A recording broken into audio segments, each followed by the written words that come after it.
اسلام دین علمه، اسلام دین دانش است، اسلام دین یادگیری است، اسلام دین سواد هست.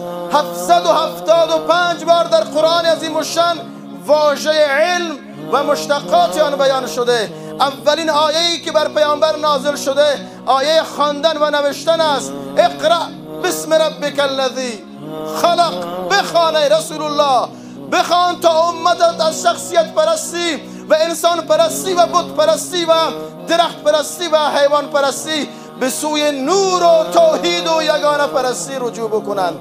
اقرأ بخوان ای رسول الله تا امتت خدا پرست باشند.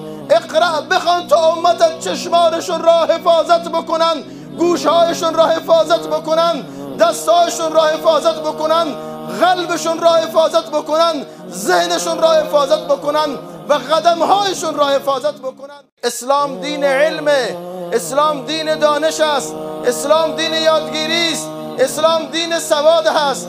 775 بار در قرآن عظیم الشان واژه علم و مشتقات آن بیان شده. اولین آیه‌ای که بر پیامبر نازل شده آیه خواندن و نوشتن است. اقرأ بسم ربک الذی خلق. بخوان ای رسول الله، بخوان تا امتت از شخصیت پرستی و انسان پرستی و بت پرستی و درخت پرستی و حیوان پرستی به سوی نور و توحید و یگانه پرستی رجوع بکنند.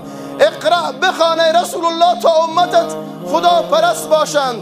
اقرأ بخوان تا امتت چشمانشون را حفاظت بکنند، گوشهایشون را حفاظت بکنند، دستهایشون را حفاظت بکنند، قلبشون را حفاظت بکنند، ذهنشون را حفاظت بکنند و قدمهایشون را حفاظت بکنند.